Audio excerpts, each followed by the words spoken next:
झाबुआ जिले की सीमा पर जो भैंसोला गांव है, इस गांव में आप सभी आदिवासी समाज जन यहाँ पर उपस्थित हुए हैं। आप तमाम समुदाय जन का मैं इस मंच के माध्यम से खूब खूब जोहार करता हूँ, हार्दिक अभिनंदन करता हूँ।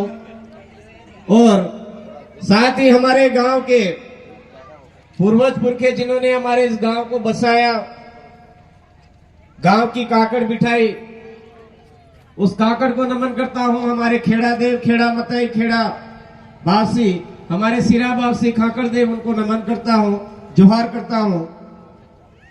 और इस मंच पर आज हमारे जमीनों को लेकर के पूरे देश भर की जो आदिवासी कौम है उसको बचाने को लेकर के आंदोलन किया और हमारे देश की जमीन, आदिवासियों की जमीन को बचाया। हमारे उनके चरणों में नमन करता हूं, बाबा साहब अम्बेडकर जी के चरणों में नमन करता हूं। साथियों, हमारे बीच में जब यहां पर इस आशा के साथ में बैठे हुए हैं कि हमारी जमीन की रक्षा करेगा कोई, हम सब इस आशा को लेकर के यहां पर बैठे हैं, उपस्थित हुए हैं। वो हमारे बीच में ही है। आज जमीन को लेकर के, जिस जमीन को बचाने को लेकर के हम यहां सब उपस्थित हुए हैं, हमारे को थोड़ा सा सोचना पड़ेगा। अगर हमारे आसपास, हमारे घर परिवार में कोई जमीन अगर छीनता है, हमारा भाई छीनता है, तो क्या हम इस तरह से इकट्ठा होते हैं या सीधा जवाब देते हैं? जब हमारा अपना भाई कहीं पर थोड़ी सी जमीन ले लेता है तो हम आप देखते हैं, ना ताप देखते हैं, ना भाई देखते हैं, ना रिश्ता देखते हैं, ना नाता देखते हैं, सीधा किसी का खोपड़ा फाड़ देते हैं, किसी का क्या करते थे, ये भी नहीं सोचते कि हमको अस्पताल में बचेंगे या नहीं बचेंगे, और हाथों हाथ निपटारा कर देते हैं। आज हमारे इस 8 गांव की जमीन छीनी जा रही है और हम सब लोग यहां पर एक आस लेकर के प्रशासन से भीख मांगने के लिए एक तरह से इकट्ठे हुए, ऐसे इकट्ठे हो रहे हैं। साथियों, सोचना पड़ेगा, हमारे बाप दादा पूर्वज पुरखों ने जो काकड़ बिठाई है वो हमारे बाप दादाओं की जमीन है, और उस काकड़ के अंदर कोई बाहर से आकर के हमारी जमीन छीनने का प्रयास कर रहा है और हमको गुस्सा नहीं आ रहा है।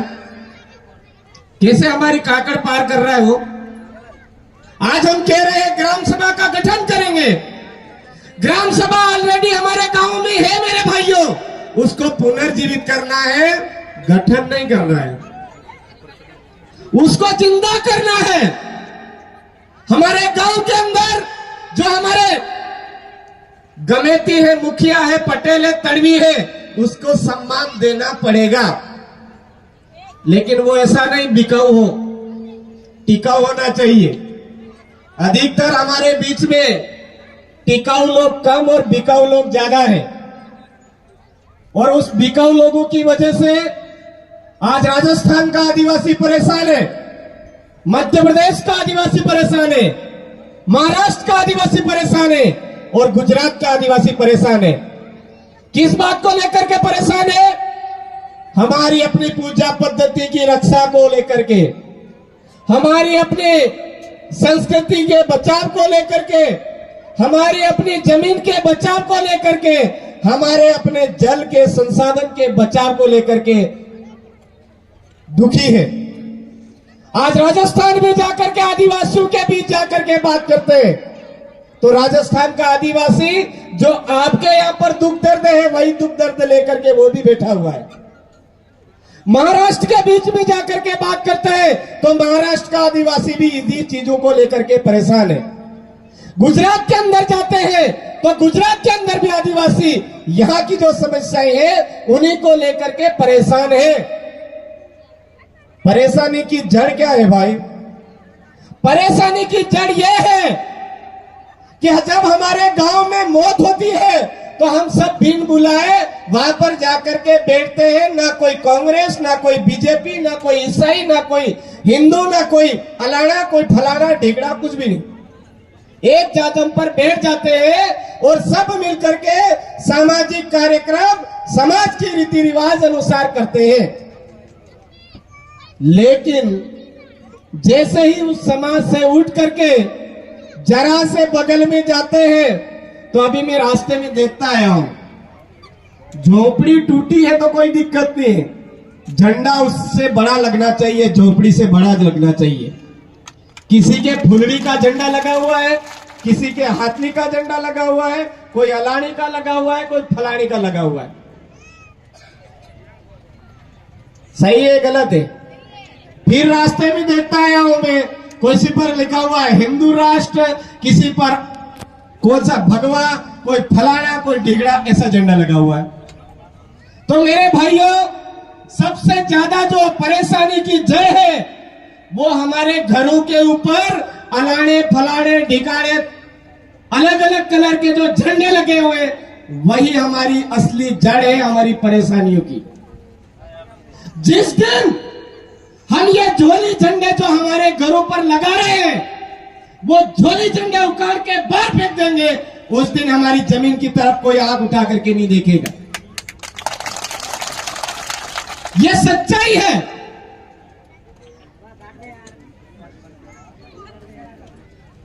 ये सच्चाई है। जितने ज्यादा झंडे हमारे घरों के ऊपर हम लगाएंगे, उतनी ज्यादा समस्याएं हमारे इस एरिया के अंदर आएगी, हमारे क्षेत्र के अंदर आएगी। चाहे धार्मिक झंडे हो, चाहे पार्टियों के झंडे हो, ये सारे झंडे जिस दिन हमने हमारे घरों से उतार के बाहर फेंक दिए, उस दिन हम आजाद होंगे। आज हमारे पूर्वज पुरखों के दिए हुए जो नेजा निशानी है, उनको तो हम भूल गए, हमारे पहनावे को भूल गए, हमारी बोली भाषा संस्कृति को भूल गए, हमारे रीति रिवाज परंपरा को भूल गए, हमारे नीति नियम कानून कायदों को भूल गए। आज जो बाहर से आए हुए लोग हैं, वो धीरे धीरे धीरे करके हमारे ऊपर कब्जा जमाते जा रहे। आज शासन प्रशासन पहले आया कि हमारे बाप दादा, जवाब दीजिए भाई, हमारे बाप दादा पहले आए, शासन प्रशासन बाद में आया है। आज वो शासन प्रशासन पहले आए हुए लोगों को डरा रहा है, धमका रहा है, और पहले आए हुए लोग डर रहे हैं, छुप रहे हैं। कहां तक उचित है? घर से बाहर तो निकलना पड़ेगा भाई। आज कितना बड़ा प्लान है। ये माही नदी की शुरुआत है, यहां से ये नदी राजस्थान गुजरात तक जाती है। अगर यहीं से शुरुआत से ही इस नदी के अंदर जहर घोल देंगे, तो पूरे राजस्थान के आदिवासियों की जमीन हमारे हाथ में आ जाएगी, मध्य प्रदेश के आदिवासियों की जमीन हमारे हाथ में आ जाएगी, और गुजरात की जमीन, आदिवासियों की जमीन हमारे कब्जे में आ जाएगी। और ये देश जो आदिवासियों का है, वो देश हमारे कब्जे में आ जाएगा। कितना बड़ा खेल है कि नहीं है या नहीं है? खाली नदी के किनारे शुरुआती दौर में आकर के खड़ा होना और यहां से जहर डालना उनका मकसद है, और जहर डाल करके पूरे राजस्थान, मध्य प्रदेश और गुजरात के आदिवासियों को खत्म करने का बहुत बड़ा प्लान है मेरे भाइयों। हम छोटी सी बात लेकर के नहीं बैठी। यहां पर आज बाहर की कंपनी आकर के बैठती है, इसका मतलब हमारे राजस्थान के आदिवासियों को मारने के लिए हम जमीन दे रहे हैं, गुजरात के आदिवासियों को मारने की जमीन दे रहे हैं। इसलिए आप जितने मजबूती से यहां पर प्रशासन से मुकाबला कर रहे हो, उतनी ही मजबूती से डटे रहे। राजस्थान का आदिवासी पूरा आपके साथ में खड़ा है, आप डरे नहीं, पीछे नहीं हटे। आज ये माही नदी के किनारे किनारे, ये माही नदी जहां तक जा रही है, वहां के सारे आदिवासी आपके साथ में खड़े हैं। लेकिन एक बात का ध्यान रखें, यहां से मंच से बोलने वाला हर आदमी आपका बच्चा भी और हर आदमी आपका हितैषी है, ये इसकी कोई गारंटी नहीं है। मैं यहां आया उससे पहले ही मैंने सुना है कि 4 साल तो आदिवासी करते, और चुनाव आते ही कोई 5,000 रुपए की औकात रखता है, कोई 10,000 रुपए की औकात रखता है, कोई 15,000 रुपए की औकात रखता है और कोई तो खाली एक पेटी की औकात रखता है। इस तरह से बिक जाते हैं और 4 साल फिर आदिवासी आदिवासी करते रहते हैं। समझ में आया? पार्टियों में जाकर के बिकाऊ। यहां पर यह जमीन अगर बचाना है तो हमारे बुजुर्ग लोगों को आगे आना पड़ेगा, या बोलने वालों के ऊपर विश्वास करने से ज्यादा हमारे बुजुर्ग लोगों को आगे आना पड़ेगा और टिकाऊ रह करके मुकाबला करना पड़ेगा। बाकी ऐसे बिकाऊ लोगों को अगर आप ज्यादा से ज्यादा वरीयता दोगे तो वो आगे जाकर के आप सबको बेच देगा। जितनी ज्यादा पब्लिक होगी उस पब्लिक के अकॉर्डिंग आगे जाकर के बोलेगा कि ये इतने पब्लिक है, इतने हजार में हम सौदा करते हैं, कांग्रेस का झंडा लाओ, बीजेपी का झंडा लाओ, और वो घुसेड़ देगा उसके पिछवाड़े में। ये हकीकत है। आज पूरे देश के आदिवासियों के बीच में हम जाकर के बात करते हैं, समझते हैं, दुख दर्द जानते हैं, तो वहां यही बातें सामने आती है कि हम पे अच्छा साथ दिया था किसी आदमी का, लेकिन वो बीजेपी में जाके घुस गया, वो कांग्रेस में जाकर के घुस गया, वो आरएसएस में जाके घुस गया, वो उधर जाके घुस गया, वो ईसाई मिस्त्री का दल्ला बन गया। ये ऐसे दलाल लोग ही हमारे आदिवासियों को खत्म करने का काम कर रहे हैं। इसलिए मेरे भाइयों, आपको ये जितने भी बाहर से आए हैं उन लोगों के ऊपर तो भरोसा ठीक है करना ही है, लेकिन सबसे ज्यादा विश्वास करना है तो 8 गांव के आदिवासी और यहाँ के गमेतियों को मजबूती से खड़ा रहना है। गर्दन कट जाएगी लेकिन जमीन नहीं देंगे, ये हमको ध्यान रखना है। वास्तव में अगर जमीन बचाना चाहते हो तो आप 8 गांव के आदिवासी एक जाजम पर रहोगे तो वही जमीन बचेगी। बाकी मैं आज राजस्थान से आया हूं बोल के ये चला जाऊंगा, पीछे आपका भाई मांगू दादा तो हमारे साथ में है और पीछे से एक गड्डी लेकर के बैठ गया उसके साथ में, तो मैं क्या कर लूंगा? सही बात है कि नहीं है? होगा या नहीं होगा? इसलिए इस बात का विशेष ध्यान रखें। ये मंच पे बोलने वाला हर आदमी हमारा हितैषी नहीं है। वो जो बातें बोल रहे हैं उन पर ध्यान दीजिए। जो आपको बोल रहे हैं आर्टिकल 13(3) का, ना लोकसभा ना विधानसभा, सबसे ऊंची ग्राम सभा, आपका गांव मजबूत होगा तो ये जमीन बचेगी। गांव मजबूत होगा तो ही जमीन बचेगी। हाँ, हो सकते हैं आपके गांव में 2, 4, 5 बिकने वाले भी होंगे, लेकिन उससे डरने का नहीं। उन 4-5 जो बिकने वाले उनको भी लात मार करके उनके साथ में भगा देने का, अपने आप जमीन बचेगी। हमारे वहां पर एक के बाद एक अटैक हुए, एक के बाद एक अटैक हुए, लेकिन हमने जमीन के मामले में कोई समझौता नहीं किया। जमीन बचाने को लेकर के हमको मरना भी पड़ा, जेलों में भी जाना पड़ा, तो हम आगे थोड़ा सा डटे, वो अपने आप पीछे खिसक गए। तो मैं आपसे यही कहना चाहूंगा, हमारे बाप दादा जिन चीजों को लेकर के चल रहे थे उन्हीं चीज को वापस पकड़ लो। कोई हमारे को इधर उधर हाथ फैलाने की जरूरत नहीं पड़ेगी।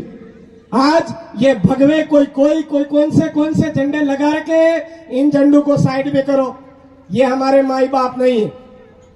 हमारे माई बाप कौन है? जिन्होंने हमको पैदा किया, जिन्होंने हमको जमीन दी। क्या इन भगवे झंडों ने आपको जमीन दी? क्या इन भगवे झंडों ने आपको जमीन दी क्या मेरे भाइयों? तो फिर इनको हमारे माथे पे क्यों चढ़ा रखा है? हमारे घरों के ऊपर क्यों चढ़ा रखा है इनको? क्या इस फूल वाली ने जो फूल लगा रखा है, उस फूल वाली सरकार ने हमको जमीन दी क्या? नहीं दी, तो उसको हमारे घरों के ऊपर क्यों लगा रखा है? क्या उस हाथ वाली ने लगा रखा है क्या आपको? हमारी जमीन कांग्रेस ने दिया क्या? नहीं दिया। जमीन किसने दिया? हमारे बाप दादाओं ने, मेरे दादाजी के पिताजी के पिताजी के पिताजी के पिताजी ने। तो मेरे बाप दादा से पिताजी के पिताजी क्या मानते थे, वो चीज में लेकर के चलो, है? उनकी भी बात मानो, उनके जो नियम कायदे कानून है उनके ऊपर में चलो। हाँ, किसी को पार्टी में घुसना ही है तो वो झंडा साइड में लगा दो, अपने साइड में, घरों के ऊपर नहीं लगाना। हमारे घरों के ऊपर हम दूसरों का झंडा लगा रहे हैं, मतलब हम गुलामी स्वीकार कर रहे हैं। ये बात ध्यान रखें। आप तमाम साथियों ने यहां पर आज मुझे बोलने का मौका दिया। मैं आपसे यही कहूंगा, आदिवासी पहले है या हिंदू? आदिवासी। ईसाई पहले है या हिंदू? आदिवासी पहले। या आदिवासी? ईसाई से पहले हिंदू, हिंदू से पहले आदिवासी। आदिवासी, उसके बाद में मुसलमान। मुसलमान पहले या हिंदू या आदिवासी? आदिवासी, है ना। एक कोई भी, आप जितने भी बैठे हो, आप में से किस किस के दो दो बाप हैं? भाई एक ही बाप के? ठीक है, अभी पता चल जाए। आप में से हिंदू कितने जने हैं? अभी रास्ते में देखता है बड़े बड़े झंडे लगे। भाई मुसलमान कितने जने हैं? ईसाई कितने जने हैं? और आदिवासी कितने जने हैं? ठीक है। जो अपने आप को हिंदू भी कह रहा है, आदिवासी भी कह रहा है, वो दो बाप का। जो अपने आप को ईसाई भी कह रहा है, आदिवासी भी कह रहा है, वो दो बाप का। जो अपने आप को कह रहा है कि मैं मुस्लिम हूं और आदिवासी भी हूं, वो भी दो बाप का। और कोई कह रहा है कि मैं आसाराम बापू की भक्ति भी मानता हो और आदिवासी भी मानता हो, वो भी दो बाप का। कोई कह रहा है मैं सत साहब को भी मानता हूं और आदिवासी भी हूं, वो भी दो बाप का है। तो अब अपने आप में पहचान कर ले, आपको एक बाप का रहना है कि दो बाप का? अगर एक बाप का रहोगे तो आपकी जमीन कोई नहीं ले पाएगा। अगर दो बाप के बने तो आपकी जमीन जाएगी। फैसला आपके हाथ में। कड़वी तो नहीं लग रही मेरी बात? कड़वी तो नहीं लग रही है? डॉक्टर के पास जाओगे तो ऐसा कोई नहीं होगा कि ले एकदम से कुल्ला आगे कर दे, ले सुई घूस कर देगा। वो डरता है, बार बार डरता है, डर लगता है उसको। लेकिन थोड़ा सा टाइट होकर के वो आगे कर लेता है, सुई लगा देते हैं। उसको इतना गुस्सा आता है, सुई इंजेक्शन लगाते हैं उस टाइम में। फिर बाद में उसको जब बीमारी ठीक हो जाती है, वो कहता है ये इंजेक्शन नहीं लगता तो मैं मर जाता। कहता है कि नहीं कहता है? ठीक उसी तरह से मैं जो कह रहा हूं वो बात अभी कड़वी लग रही होगी, लेकिन ये हकीकत है। ये दो बाप बनाने वाला सिस्टम हमको बंद करना पड़ेगा, तो हमारा अपने आप सुधारा हो जाएगा। ठीक उसी तरह से जो पार्टियां हमारे आदिवासियों की जमीन छीन रही है, जो पार्टियां हमारे आदिवासियों को डरा रही है, जो आदिवासियों को खत्म करने का प्रयास कर रही है, उन पार्टियों में भी हमको नहीं रहना है, नहीं रहना है, नहीं रहना है। भले ही हमारी लड़ाई लंबी रहे, लेकिन इस बात को भी गांठ में बांधना पड़ेगा। नंबर 3, हम आज इस इलाके में आते हैं तो एक बीमारी है। हमारे उधर भी भयंकर थी वो, लेकिन इंजेक्शन लगा लगा के ठीक करी। हमारे उधर क्या थी? भील मानने को कोई तैयार नहीं था, मीणा मानने को सब तैयार थे, और फिर उजला मीणा मानने लग गए। फिर रावत भील, ठाकुर भील, उजला भील, मेला भील। हम समझ रहे थे हमारे उधर ही बीमारी है, लेकिन जब इधर आए तो इधर बीमारी मिली। मैं तो भील हूं, एक कह रहा मैं भिलाला हूं, एक कह रहा मैं बारेला हूं, एक कह रहा मैं पटेलिया हूं। कहते हैं कि नहीं कहते? अरे भाई कुछ भी हो, लेकिन हम आदिवासी है या नहीं है? तो आदिवासी कहते ही सबको एक जाजम पर आना चाहिए या नहीं आना चाहिए? आना चाहिए ना। हमको भेदभाव करना चाहिए क्या उस टाइम में कि नहीं मैं भील हूं, भिलाला हूं, बारेला हूं, पटेलिया, ऐसा करना चाहिए क्या? नहीं। जिस दिन आदिवासी है ऐसा कहते ही एक जाजम पे आ गए, उस दिन हमारी जमीन की तरफ कोई भी आंख उठा करके नहीं देखेगा। ये फाइनल है। लेकिन हम ये बात जितनी ज्यादा यहाँ पर भेदभाव के रूप में आगे बढ़ाएंगे उतना हमारा नुकसान होगा। तो मैं आपको यही कहूंगा कि आप सब मिल करके आदिवासी कहते ही एक जाजम पर आए। और सबसे मेन बात, इस मध्य प्रदेश के अंदर जैसे ही जयस का नाम पड़ता है तो अच्छे अच्छे का मुंह निकल जाता है। यह हकीकत बात है, अच्छे अच्छे को मुंह निकल जाता है। लेकिन दिक्कत क्या है? दिक्कत वह है जैसे ही चुनाव आते हैं तो हमारे अपने जयस के साथियों में से ही कोई कांग्रेस में चला जाता है, कोई बीजेपी में चला जाता है, कोई बसपा में चला जाता है। अब गुस्सा तो इतना आता है वहां से कि क्या कहे। अब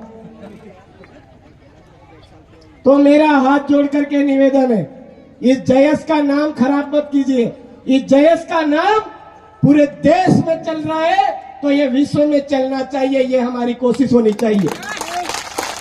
इस आदिवासी परिवार का नाम इस 4 राज्यों में चल रहा है तो पूरे विश्व में चलना चाहिए। हमारी छवि खराब नहीं होनी चाहिए। ये सफेद गमछा हमारा कभी बदनाम नहीं होना चाहिए, ये पीला गमछा हमारा बदनाम नहीं होना चाहिए। ये जिम्मेदारी हमारे सबके ऊपर है मेरे साथी। अगर ये काम हमने कर दिया तो हमारी जमीन की तरफ किसी की औकात तो ये वो देख करके इधर आकर के जमीन छीन ले। तो मैं आप साथियों को बहुत ज्यादा कड़वी बात बोल दी, माफी मांगने वाला सिस्टम हमारे अंदर है नहीं है। कोई गलती हो तो बता देना, सुधार करूंगा। आप खुद सभी साथियों ने मुझे सुना, मेरी बातों को काम में लिया। जमीन बचाने के लिए हम 8 गांव के लोगों को मजबूती से खड़ा रहना है, बिकाऊ नहीं बनना है, टिकाऊ बन के रहना है। पूरा देश का आदिवासी आपके साथ में है। लेकिन अगर आप बिकाऊ बन जाओगे तो फिर आस मत करना कि हमारी जमीन बच जाएगी। टिकाऊ बन के रहना है। भाइयों, आपको ध्यान रखना है, हमारे इधर उधर पीने वाले है तो उनको एक और पिला के ज्यादा बिठा देना है, लेकिन हमको लड़ने के लिए आगे रहना है। ठीक है साथियों, मैं एक नारा दूंगा, जय जोहार का नारा है। आपको बोलना है भारत देश हमारा है। हमारा है तो बोलने में क्या डर? अरे जय जोहार का नारा है, भारत देश हमारा है। पीछे वालों का नहीं है क्या भाई? अरे जय जोहार का नारा है, भारत देश हमारा है। अरे जय जोहार का नारा है, भारत देश हमारा है। अरे बिरसा मुंडा अमर रहे, अरे टंटिया भील अमर रहे। अरे जो जमीन सरकारी है, सरकार की कोई जमीन नहीं है हमारे इलाके के अंदर, 1 भी इंच जमीन नहीं है। जो भी जमीन है हमारे बाप दादाओं ने जिस काकड़ को बिठाया उस काकड़ के अंदर आने वाली जमीन हमारे गांव की है, हमारे अपने बाप दादाओं की है, हमारी है। ये अलाने फलाने सरकारें जिनका कोई बाप भी नहीं है स्थायी, वो हमको कहती है ये जमीन हमारी है ना। तो ये जमीन हमारी है, हमको इसके लिए जो भी करना हम करेंगे। आप सबको खूब खूब जोहार, धन्यवाद। जय जोहार, जय आदिवासी, जय भी प्रदेश, जय संविधान, जय भारत। आप सबकी जय।